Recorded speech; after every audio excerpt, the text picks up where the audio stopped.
All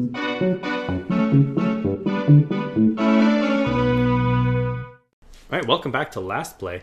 There's a new person in town. What Still up? Are you all right? maybe I want no trouble. Oh yeah, your person went missing. Oh no! If I find a quest item giver, I'll talk to you. Okay. So yeah, that story I was talking about. Which story was? Oh yes. So I created a character who's a master of many styles monk, which is basically a monk that can do certain fighting styles, but like can freely switch between them, and actually has. All right. I don't have a sword equipped right now. Oh. Sorry. Oh, that light mace though is so much better in Undead Land. Okay. This is 7 every time. I mean, yeah, but I think it might do more damage against zombies. against zombies, yes, but Like- like it'll do 4-4-4 against skeletons, you know. Where my club that is 2-3 is doing 5-5-5. Okay. All right. I'll switch then. Yeah, just because My Undead Land. Lightsaber. Oh. Lightsaber. Hold on, I'm gonna pause, and we're back. As you can tell, I adjusted the brightness because I was tired of not seeing where things were. Okay. So yeah, I created a master of many styles who could switch between styles, and it was very difficult to like get it to work. So I had to make like the full character sheet and like figure out the feats and get it functioning. And it was actually like really powerful. I had an incredible amount of armor class and would punish people every time they missed me. And so the point of the build was to like go into the middle of combat, have people miss me like crazy, and then counterattack every time they missed. And because my armor class was so high, like for my level, it was basically guaranteed that any credible threat would miss me 100% of the time.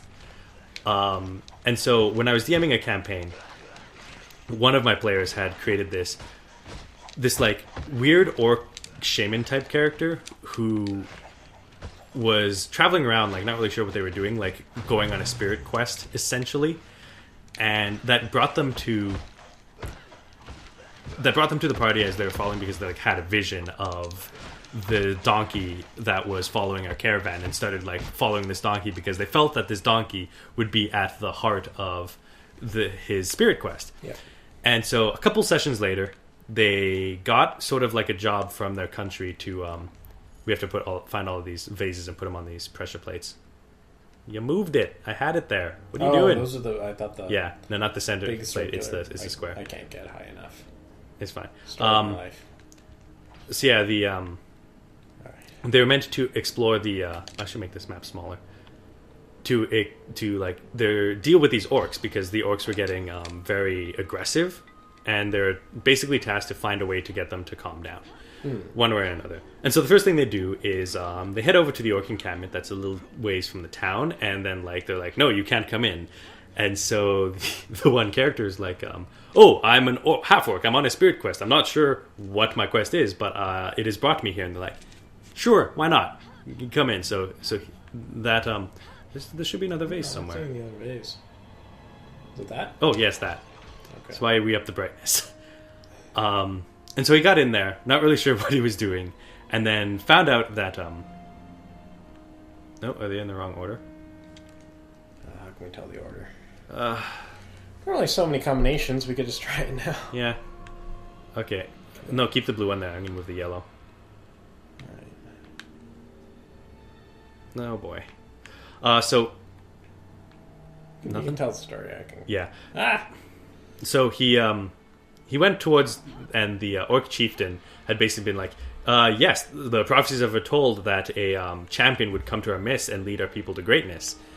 And he was like, oh great, but then he was like, but a champion has already appeared, and like, oh no. And basically there's another orc there who I just made like off the top of my head. It's like, it's my master of many styles, like excels at one-on-one combat, and like and basically made the situation was like, to prove whether or not you are the which one of you is the prophesized orc, we will hold a system of challenges.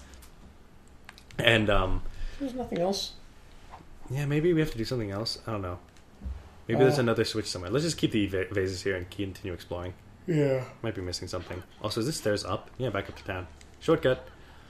As if we didn't have recall potions. So we So I put a bunch of like random tests together, like, are you able to lift the axe of our ancestors? And it's just a strength check. And he's like, he was playing an alchemist, so he's like, I chug this potion of strength and use it to lift this, make me strong enough to lift this axe. He's like, okay, sure, you passed that test. And he's like, here are ancient concoctions of our ancestors. 2 of them are poison, and 1 of them is an elixir of vitality. You must know the difference between the 2. And he's like, I'm an alchemist. I just kind of know the difference between the 2. Also, I'm immune to these poisons. And I'm like, dang. Okay. One-on-one combat. Now, as an alchemist, he specialized in throwing bombs, which, oh, by the way, you're almost dying. Yeah.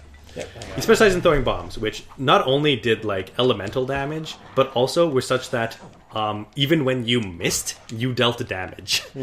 So I had a character who was all about dodging, but it didn't matter that I would dodge; he would still deal damage to me on a miss. And his character also had really good armor class, so I couldn't hit him on my counter attacks.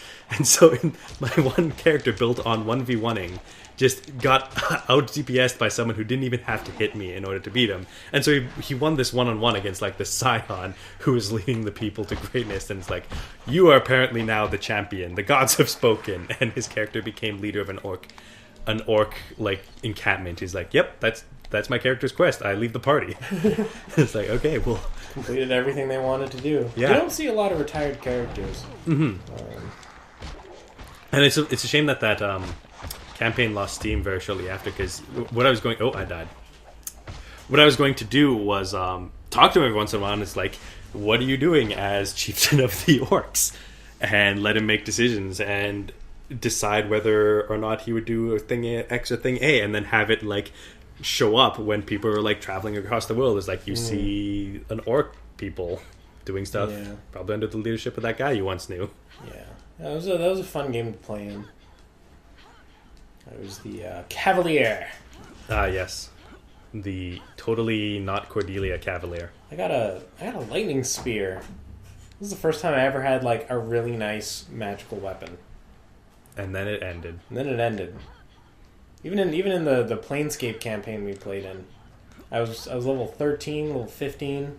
Still had a +1 short bow, just like as basic as a bow gets. That's in this game. The bow that you have right now is about the same bow that I had after. Yeah, at level 13. Yeah, months and months of playing.